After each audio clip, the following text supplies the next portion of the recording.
अस्सलाम वालेकुम।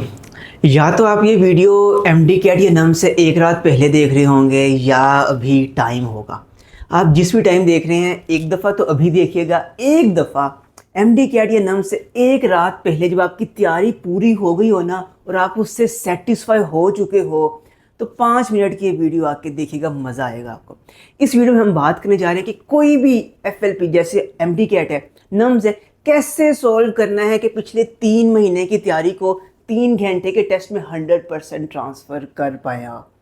पूरी रिसर्च के साथ ये वीडियो है। इस वीडियो के एंड पे मज़ा आएगा आपको। सबसे पहली बात, स्टेप 1 है प्री टेस्ट। आप सोच रहे होंगे कि मैं बात करने जा रहा हूँ कि एमडी कैट कैसे अटैम्प्ट करना है, तो मैं उसमें 1 डे बिफोर को क्यों लेके आ रहा हूँ। एमडी कैट तो आगे है, पिछले दिन की बात क्यों करनी है। पिछला दिन उतना ही इम्पोर्टेंट होता है जितना एक्चुअल एग्ज़ाम डे। क्यों? अगर आपका पिछला दिन अच्छा गुजरा होगा, आप रिलैक्स रहे होगे, एमडी कैट अच्छा गुजरेगा। अगर आप इस दिन टेंशन में रहे, आपने अपनी बॉडी में स्ट्रेस हार्मोन्स के लेवल हाई कर लिए, कोर्टिसोल का लेवल आपकी बॉडी में हाई हो चुका हुआ, इधर पहले से ही हाई होगा। अब चाहे एमडी कैट ईजी आता है मुश्किल आता है, आप पहले ही टेंशन में हो, तो ये दिन बहुत इंपॉर्टेंट है। इस दिन आपने रात को 7-8 बजे अपनी बुक्स बंद करके अपनी तैयारी से 100% सेटिस्फाई हो जाना है। जैसी भी तैयारी है ना, 100% सेटिस्फाई हो जाना है कि अब मैं इसी तैयारी की बेस पे कल का पेपर अटेम्प्ट करके आऊँगा, टॉप करके आऊँगा। अच्छा, दूसरी बात, स्टेप 2, टेस्ट के दौरान क्या करना है। बहुत इंपॉर्टेंट चीज़ें हैं। सबसे पहले ना आपने एग्जामिनर को समझना है। आपका जो एग्जामिनर है ना, वो आपके साथ ट्रिक कर सकते हैं। आपको पीएमडीसी और नम्स के ऑफिशियल सिलेबस में एक चीज़ मिलती है कि 15% ईजी होंगे एमसीक्यूज, 70% मॉडरेट होंगे और 15% हार्ड होंगे। वो 15% हार्ड से मुराद ये है कम से कम 20 से 30 एमसीक्यूज ऐसे होंगे जो कि हार्ड लेवल के होंगे। अब एग्जामिनर क्या कर सकते हैं, आपको पहले 20 क्वेश्चन ही हार्ड दे दे, आपका पेपर स्टार्ट ही हार्ड क्वेश्चन से करे। उससे आपको स्ट्रेस होगा, एंग्जाइटी होगी कि यार ये तो 20 क्वेश्चन मैंने कर लिए हैं, आ नहीं रहे मुझे। उससे क्या हो सकता है कि आपके अगले 160 एमसीक्यूज जो है ना, वो ख़राब हो सकते हैं। तो आपने एग्जामिनर को जांचना है कि यार एग्जामिनर के पास ना 20-25 क्वेश्चंस ही हैं जो उसने हार्ड देने हैं। अगर वो मुझे पहले हार्ड क्वेश्चन देना चाह रहा है तो मैं समझ जाऊँ कि ये वही हार्ड क्वेश्चन था जो आना था, इधर आ गया, कोई बात नहीं, मैं समझ गया हूँ, बाकी ईजी क्वेश्चन हैं मैं वो पहले करूँगा। पहली बात आपने ये चीज़ समझनी है कि जो हार्ड क्वेश्चन थे हो सकता है कि आपको पेपर के स्टार्ट में आ जाए, उनसे घबराना नहीं है। दूसरी बात, पेपर को हमेशा 3 राउंड्स में सॉल्व करना है, सबसे इंपॉर्टेंट चीज़ है। और सबसे ज़्यादा मिस्टेक भी बच्चे इसी पॉइंट पे करते हैं, जिस वजह से उनका स्ट्रेस भी मैनेज नहीं होता, टाइम भी मैनेज नहीं होता। 3 राउंड से क्या मुराद है, अगर आपका 180 नंबर का पेपर है ना, उसमें कम से कम 80 to 100 ऐसे एमसीक्यूज हैं जो कि ईजी हैं, जो कि एफएससी लेवल के हैं, जो कि सबको ही आते हैं। जिसने एमडी कैट की तैयारी नहीं भी की ना, अगर उसने एफएससी पास कर ली है ना, वो आके पेपर देगा, 80 नंबर उसके भी आ जाएंगे। वो 80 एमसीक्यू सबको ही आते हैं।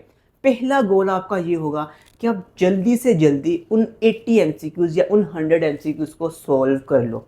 1 घंटा लगाओ, वो सारे 100 एमसीक्यूज जो ईजी वाले थे ना, जो सबको आते थे, आप वो सॉल्व कर लो। 1 घंटे में ईजी वाले एमसीक्यूज आपने सॉल्व कर लिए। अब क्या हुआ, आपके पास टाइम पीछे 2 घंटे पड़ा है, एमसीक्यू सिर्फ 80 रह गए।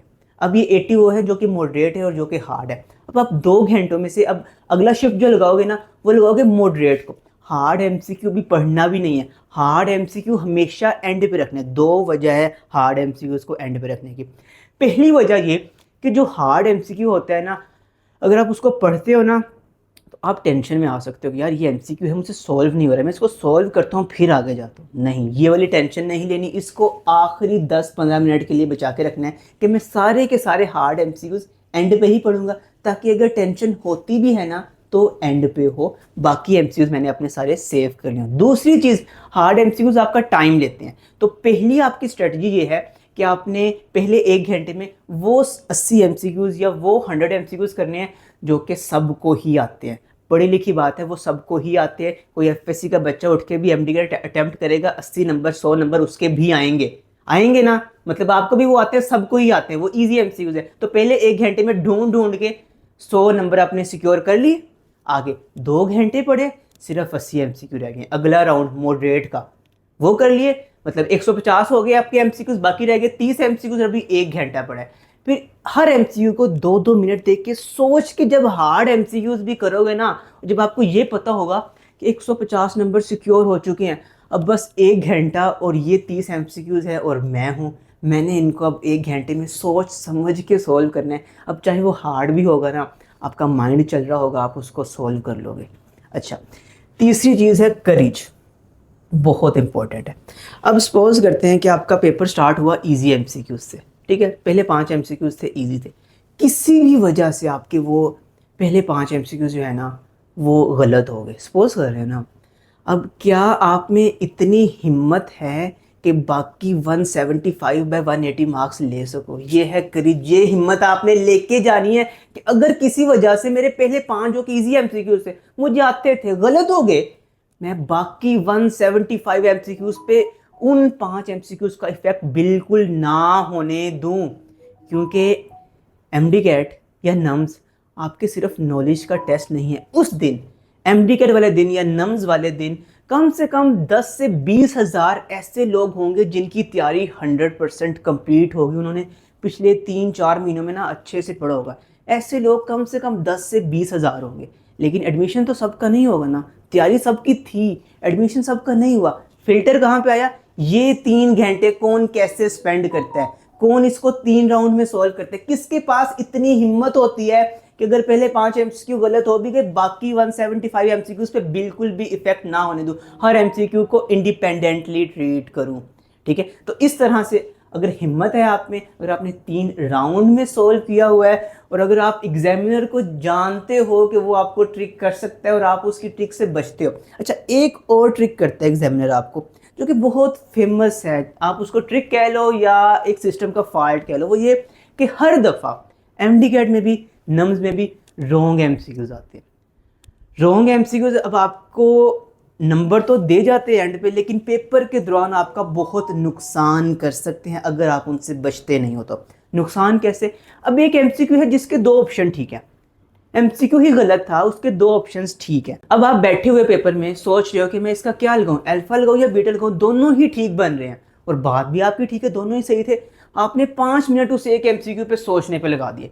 एट द एंड क्या हुआ कि आंसर की में उसका आपको मिल गया ग्रेस मार्क, लेकिन आपके यहाँ 5 मिनट उस पर ज़ाया कर दिया आपने।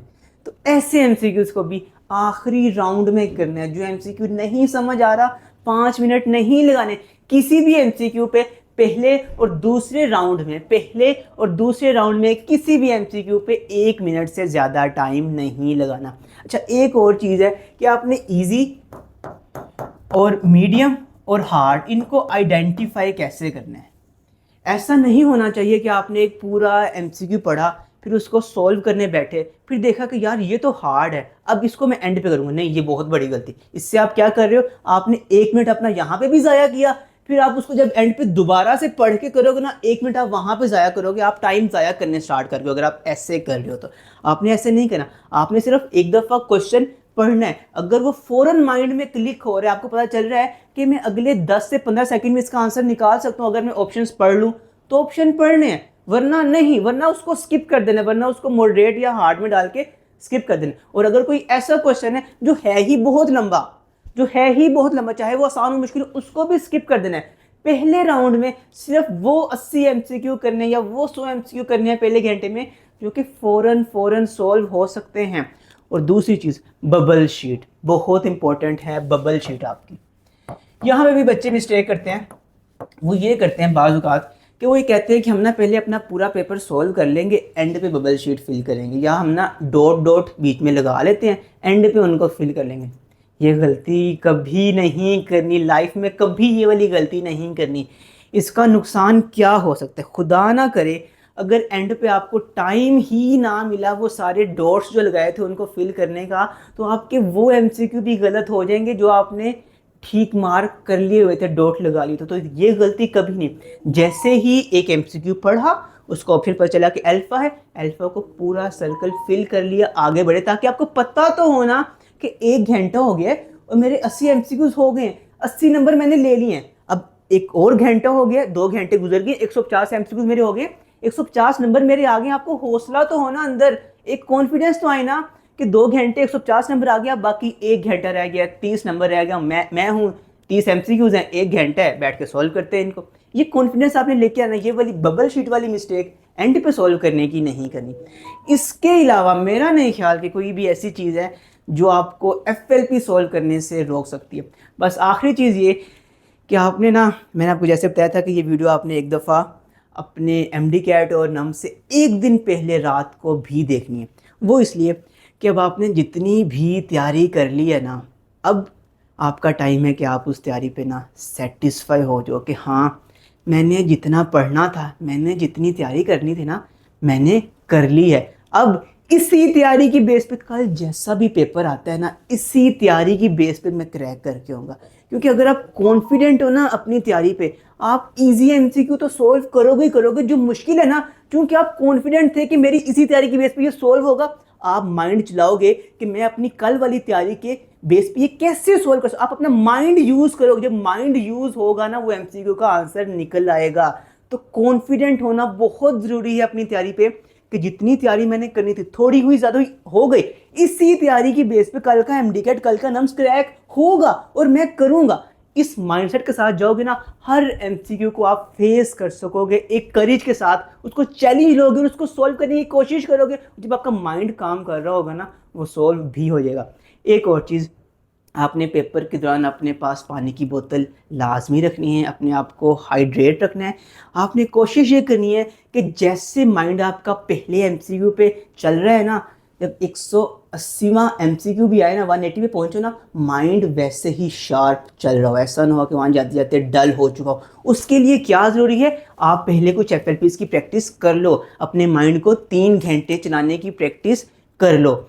इसके अलावा एंड पे जब आपने टेस्ट अपना दे दिया होगा, तो अल्लाह से आपने लाजमी दुआएं करनी है। क्योंकि आप जब अल्लाह से मांगोगे ना, आप इस बेस पे मांगोगे कि मैं टेस्ट कैसे करके आया हूँ, आप इस बेस पे अल्लाह से मांगोगे। लेकिन जब अल्लाह आपको नवाजेगा, अल्लाह अपनी शान के मुताबिक नवाजेगा और आप उसकी शान शुमार नहीं कर सकते।